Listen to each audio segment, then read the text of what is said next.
Mama mmoja aliyetambulika kwa jina la Esther Msagaja mwenye umri wa miaka 33 ameuawa kikatili kwa kukatwa mapanga, huku mume wake Ndebila Simon akijeruhiwa vibaya kichwani na watu wasiojulikana kwa kile kinachodaiwa kuwa marehemu alikopa fedha kwenye kikundi cha kina mama. Taarifa ya mwandishi wetu Valence Robert kutoka Geita inasomwa hapa studio.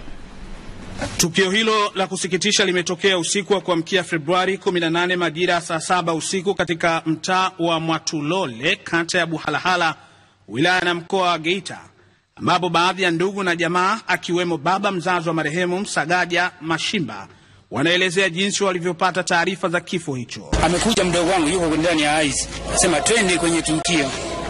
Wapi? Mtoto wetu yule wa Mwatulole amekatokatwa. Haraka nikaanza kuzisikia sijui marehemu jana juzi, tuseme sijui ndio juzi, amelikopa hela kwenye kikundi.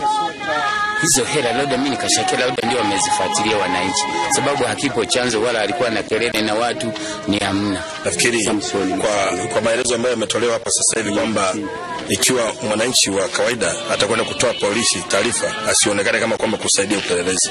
Huenda Mwatulole wangeweka kituo cha polisi, kwa sababu ile hali ya kutaka kusaidiwa kutoka hapa na kwenda mpaka kituoni pale inakuwa ni kazi. Viongozi wa kata waliohudhuria kuaga kwa mwili wa marehemu wamewataka wananchi kuwataja waliofanya kitendo hicho, kwani wanaishi nao, huku wakilitaka jeshi la polisi kutunza siri zitakazopelekwa. Kwa wazee, sio kwa rubino, sio kwa watoto wadogo. Huku Bugarama wameua mtoto mdogo.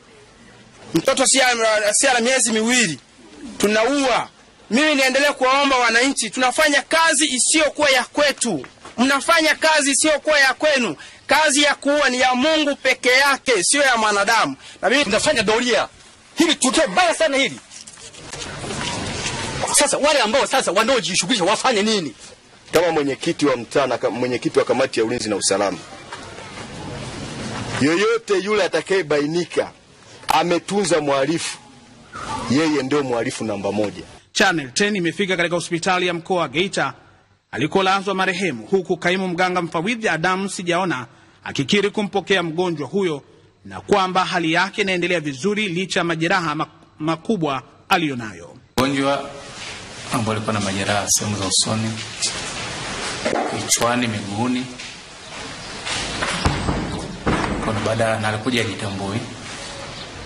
Wakati huo huo, mwanamke mmoja aliyetambulika kwa jina la Kabula Shimba mwenye umri wa miaka 66, mkazi wa kijiji cha Liulu, kata ya Nundu, wilaya ya Nyangwale, amewavamiwa nyumbani kwake usiku wa kuamkia leo na kukatwa mapanga na kulazwa katika kituo cha afya cha wilaya hiyo, chanzo ikidaiwa ni imani za kishirikina. Jeshi la polisi mkoani huko limethibitisha kutokea kwa matukio hayo na kusema kuwa uchunguzi unaendelea ili kubaini watu waliofanya tukio hilo la kikatili. Kutoka Dar es Salaam, Saidi Kilumanga, Channel 10.